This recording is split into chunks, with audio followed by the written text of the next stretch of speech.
My name is Michael Davis, and I never thought I'd be telling this story. But here I am, a 45-year-old English literature professor, divorced and trying to piece my life back together after my wife's infidelity shattered our marriage. Sarah and I met in college. I was a senior, studying English Lit and preparing to apply to grad school. She was a freshman, bright and beautiful, with an infectious love for life. We met in the campus library. I helped her reach a book on the top shelf, and we talked for hours, instantly feeling a connection. We started dating and were inseparable. When I got into grad school at the University of Chicago, Sarah followed me, transferring to a nearby college. We got married soon after I earned my PhD and started teaching. Those early years were pure bliss. We were young, in love, and ready to take on the world together. Life moved on, and we started building the life we'd always dreamed of. We bought a charming old Victorian house in Hyde Park, spent weekends antiquing and fixing it up together. When Sarah got pregnant with our first child, a daughter we named Emily, it felt like everything was falling into place. I threw myself into my work, striving for tenure, while Sarah focused on raising Emily. We had our challenges, like any couple. Sleepless nights with a newborn, the stress of balancing work and family. But we always faced them together. When our son Jacob was born 3 years later, our family felt complete. The years passed in a blur of little league games, dance recitals, family vacations. We weren't perfect, but we were happy, or so I thought. Looking back, I can see the cracks starting to form. As the kids grew older and more independent, Sarah began to express restlessness.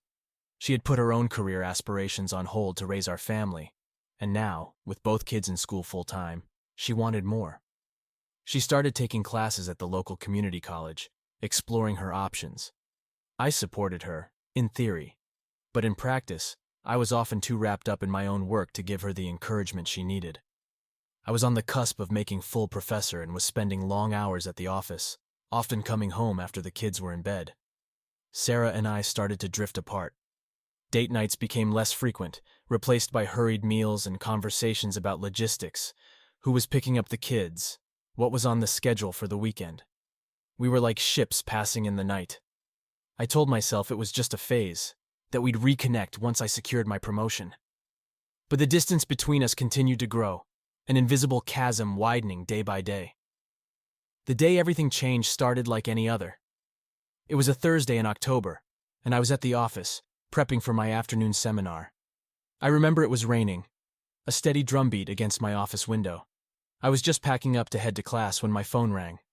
It was Sarah's number. Strange, I thought. She rarely called me during the day.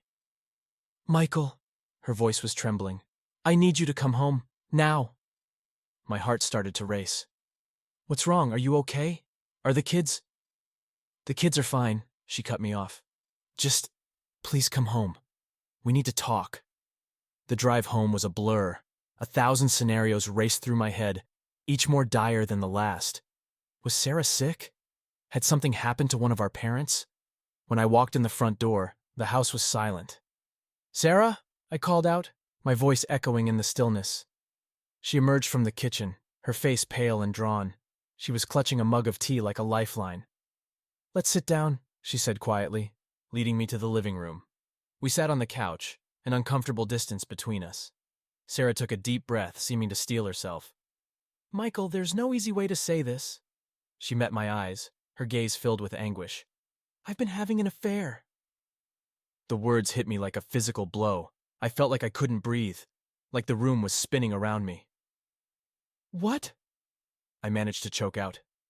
Sarah's eyes filled with tears. "I'm so sorry, Michael. I never meant for this to happen. But I've been so lonely, so unhappy for so long." Dear viewers, more than 90% watch my content without subscribing. If you still have not subscribed, then I ask you to do so. For me, this is the best motivation to continue. She began to explain, the words pouring out of her. She had met him at her community college, an art teacher named David. What had started as a friendship had slowly evolved into something more. They had been seeing each other for 6 months. I couldn't process what I was hearing. My wife, my high school sweetheart, the mother of my children, had been unfaithful. The betrayal cut through me like a knife. "How could you do this?" I whispered, my voice broken. "To me, to our family. I thought we were happy. Sarah shook her head, tears streaming down her face. We haven't been happy in a long time, Michael. You're never here. I feel like I'm raising the kids alone, like I'm invisible to you.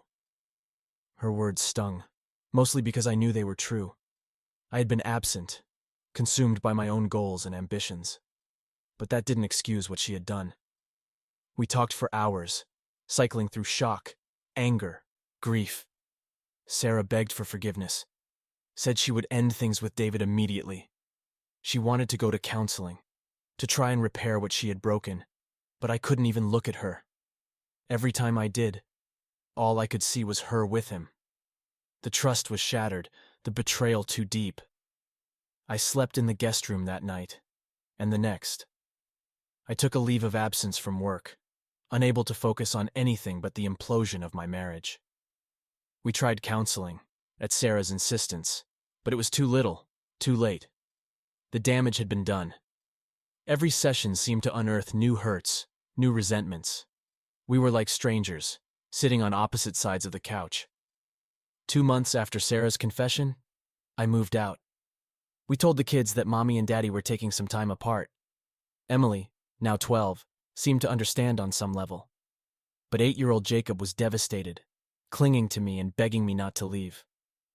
It broke my heart, walking out that door. But I didn't know how to stay. The divorce was finalized 6 months later. It was as amicable as it could be, given the circumstances. We agreed to joint custody, to put the kids' needs first. But co-parenting with the woman who had shattered my heart was a daily struggle. I threw myself into my work with a new ferocity, staying at the office late into the night. When I was home, I tried to be the best father I could be, to provide some stability for Emily and Jacob in the midst of the upheaval. But I was floundering, drowning in a sea of emotions I didn't know how to navigate. It was my sister Rachel who finally convinced me to seek help. She had been my rock through the divorce, letting me crash at her place, listening to me rant and rage and weep. "Mike," she said gently, after a particularly bad night, "I think you need to talk to someone, a professional. You can't keep going like this."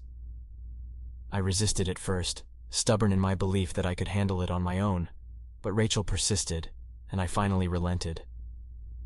I started seeing a therapist, Dr. Julie Chen. It was awkward and uncomfortable at first, spilling my guts to a stranger, but slowly, session by session, I began to unpack the baggage of my failed marriage. Dr. Chen helped me see that while Sarah's infidelity was not my fault, our marital issues were not one-sided. I had played a role in the distance between us, in prioritizing my career over my family. It was a painful realization, but a necessary one. As the months passed, I slowly started to heal. The raw, searing pain of betrayal began to fade into a dull ache. I started to rediscover parts of myself that I had lost in the shuffle of marriage and fatherhood. My love of hiking, my passion for writing poetry. I even started dating again, tentatively. It was strange and intimidating to be out there after so many years. My first few dates were awkward, filled with nervous laughter and stilted conversation. But then I met Natalie. She was a history teacher at a local high school, witty and warm and unapologetically herself. We bonded over our shared love for education and bad puns. With Natalie, I could be vulnerable in a way I hadn't been in years. I told her about my divorce, about the struggle to trust again after such a profound betrayal. She listened without judgment, sharing her own stories of heartbreak and resilience. We took things slow, both wary of moving too fast. But as the weeks turned into months, I found myself falling for her. This woman who made me laugh, who challenged me, who made me feel seen. It wasn't perfect, of course. We had our share of fights and misunderstandings, and co-parenting with Sarah was still a minefield at times, especially as she introduced the kids to her new boyfriend. But for the first time in a long time, I was hopeful. I was building a new life, brick by brick. A life that included my kids, my work, my passions, and maybe, just maybe, a second chance at love. It's been 3 years now since my world was turned upside down. 3 years of therapy, of self-reflection, of learning to forgive. Both Sarah and myself. I won't pretend that I'm over it. That the scars of my divorce don't still ache from time to time. There are moments, when I'm watching Emily graduate from middle school, when I'm teaching Jacob how to throw a baseball. That the loss still takes my breath away. But I'm learning to make peace with it, to accept that my marriage, for all its good moments, was also flawed. That Sarah and I both made mistakes, that we grew apart in ways that maybe we couldn't have prevented. I'm learning to embrace my new normal. The joy of watching my kids grow into amazing young people. The excitement of building a future with Natalie, the satisfaction of investing in my students and my writing. I'm learning, most of all, to be gentle with myself, to accept that healing is not a straight line, that there will be good days and bad days, that I'm not defined by my failed marriage, but by how I choose to move forward. Sarah and I are in a better place now. We'll never be friends, but we've learned to co-parent with civility and even occasional warmth. We both want what's best for Emily and Jacob, and we're committed to putting their needs first. Just last weekend, we all had dinner together. Sarah, the kids, myself, and Natalie. It was Emily's idea, a celebration of her 15th birthday. It was awkward at first, but as the evening went on, we found ourselves laughing, reminiscing about the good times. As I watched Sarah across the table, I realized that I had finally let go of the anger, the resentment. What she did will always be a part of our story, but it no longer dominates it. We have both moved on, found new happiness. And that, I've come to understand, is the real victory. Not in erasing the past, but in learning from it, in using the pain to become a better version of myself, a better father, a better partner, a better man. It's a journey, and one that I know will continue for the rest of my life, but I'm ready for it, ready to embrace the challenges and the joys, the heartbreaks and the triumphs. Because that's what life is, isn't it? A series of choices, of opportunities to learn and grow and love. And I'm choosing to move forward, one step at a time. As I reflect on the journey of the past few years, I'm struck by how much has changed, not just in my circumstances, but in myself. I've learned so much about resilience, about the power of forgiveness, both for others and for myself. One of the biggest challenges has been navigating my relationship with Emily and Jacob. They were just kids when Sarah and I split up, and the divorce was hard on them in ways I'm still coming to understand. Emily, always so perceptive, seemed to withdraw into herself for a while.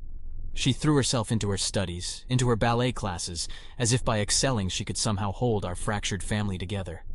It broke my heart to see her taking on that burden. Jacob, on the other hand, acted out.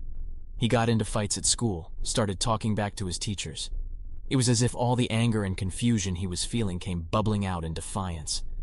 I did my best to be there for them, to create a stable home environment, even as I was struggling to keep myself afloat. I made a point of being at every recital, every parent-teacher conference.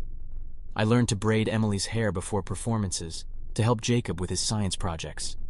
It wasn't always easy.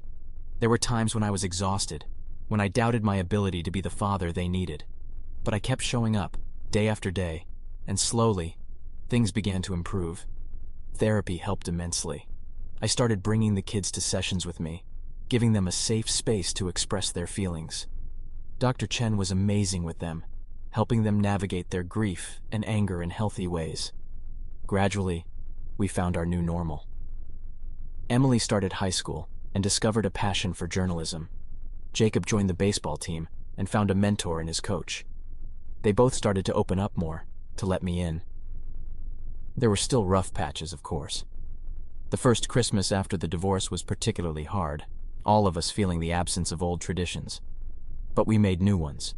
Christmas Eve movie marathons, volunteer shifts at the local soup kitchen, gingerbread house competitions that inevitably ended in laughter and sticky fingers. And through it all, Natalie was my rock. She had the patience of a saint, never pushing but always ready to listen, to offer a word of encouragement or a shoulder to cry on. She was amazing with the kids, too, attending Jacob's games, helping Emily prep for the SATs. I remember one particular moment, about a year into our relationship. We were all at the park together, Natalie and I watching as Emily and Jacob tossed a frisbee back and forth. Jacob made a particularly impressive catch, and Natalie cheered, high-fiving him. As I watched them together, I was struck by a wave of emotion. Here was this woman, who had no obligation to my children, loving them as her own, who had chosen to take on not just me, but all the baggage and complications that came with me. I knew then that I wanted to spend the rest of my life with her. I proposed 6 months later, on a hike in the Appalachians.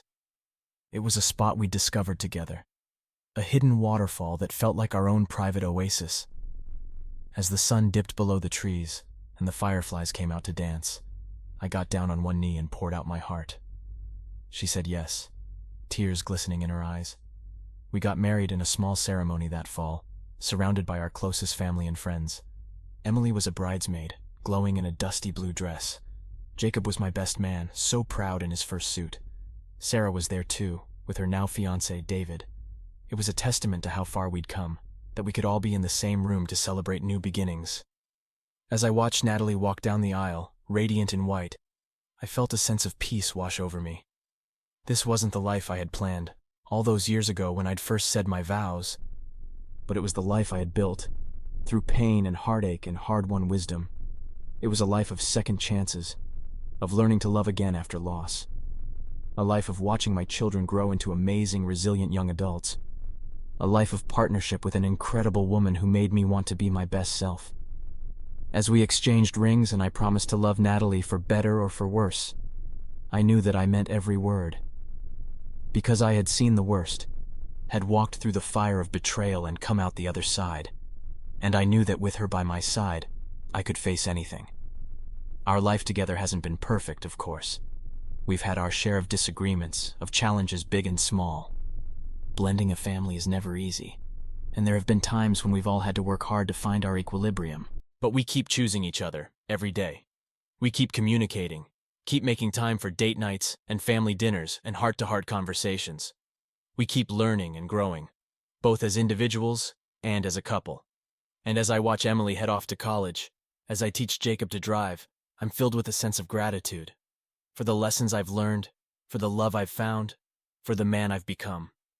I know that I will always carry the scars of my divorce, but I also know that those scars have made me stronger, more compassionate, more appreciative of the good in my life.